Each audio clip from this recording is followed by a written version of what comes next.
Hello, everybody. Welcome to my YouTube channel. My name is Victoria Oyevande. Welcome again to episode 2 of our money lessons. Last week we started discussing about money, but this week we're going to be looking at the number one mistake that many of us make, not only in my generation, as we all like to blame, but also in other generations. And that number one mistake is you want to make money fast. Like you want to make this goodie fast. So any way is a way. That kind of mindset just gives you this approach to money of just making it anyhow, anyway, as far as you are making the money, right? And so I'm going to be sharing my story, a personal story, kind of how that mindset pushed me into being scammed. So it was my first year in the university, right?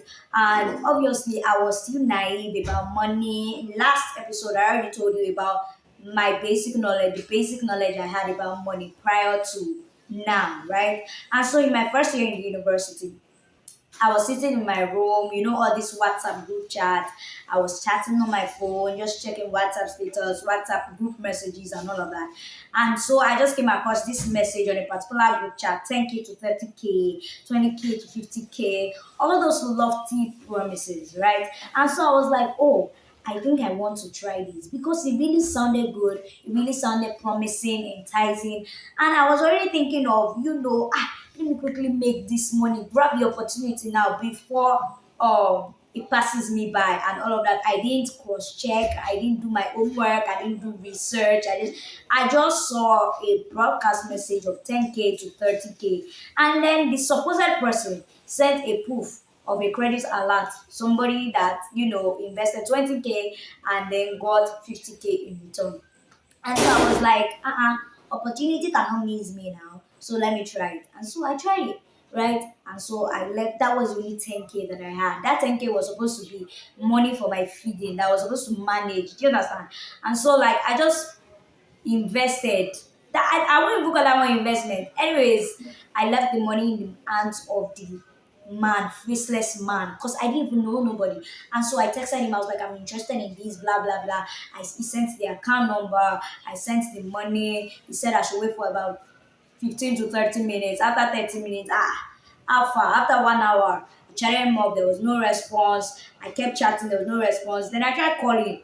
Line was off, like it was switched off. So I was like, yeah, what's it, baby line cap? I already love about this, that kind of stuff. And so I didn't cry. I wept because it was really, really painful for me to have gotten into that kind of experience. And even though I was naive, I mean, at the same time, it was still something that in my spirit, I knew that this thing is not really, it's not really, but out of my greediness and out of, which is really a thing, out of my greediness and that financial mistake of making money fast, fast, anyhow, anyway, just make the money, right?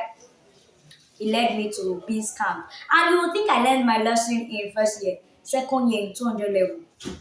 Again, this one, as per God had already buttered my bread, so I even had more money to put in. I saw the same kind of message again, the same similar message of 10K to 20K, 10K. This time around, I think it was 10K to 30K, 20K to 70K, thereabout, that kind of stuff, or 60K.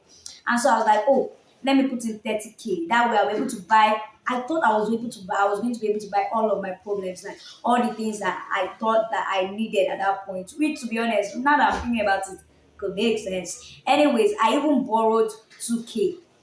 I shall join 28K together with my savings and all. I borrowed 2K from a friend. This I'm talking about 200 left now. And put the same money inside our same supposed Ponzi scheme, not investment.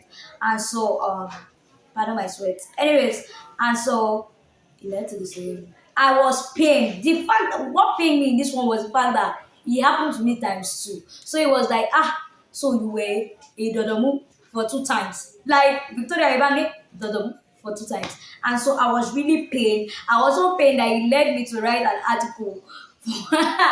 It led me to write an article for M Lifestyle, right? And so I was like, the story of a scammed 19-year-old, because I was still 19 in 200 level. Anyways, that's basically my story. But what I want you to learn from this, like I said, the first mistake that we make is that we want to make money fast. And even though money is a come and go affair, I think it was Warren Buffett that said this. the way to build wealth that lasts. Like you don't just come across wealth. The way to have constant wealth, like lasting money, lasting wealth, right? Even though money is still something that can vanish, is to build it. Like it has to build gradually. Okay, so money is not something that you just come across, that you just make, and then obviously at that instance you have made money for your whole generation. It's something that you constantly have to build. And so one other mistake that I think that you can learn from this story that I've shared is that make your research. Like do your homework actually before putting your money in something, before investing in something. Make sure that you are doing proper, that you take your time to do proper research. Do you understand? Like track records, check through it. Do you understand? And yes, I think that's one mistake. Our greed, our desperation to make money, it just leads us to so many things. I think I'm going to put the link of the article that this experience forced me to write. Anyways, if you enjoyed this video, make sure to give this a thumbs up. Make sure to comment if you have a relatable experience or a similar experience, or you have that with a similar experience and would like to share. Please share in the comments, and don't forget to also share this link, share this video to a friend of yours, to your status. I really appreciate. Next week we're going to be talking more about impulsive buying. You see something, you say you want to buy it, grab your copy now. We're going to be talking about that next week. Until next time, my name is Victoria, everybody. I'll see you guys next time. Bye.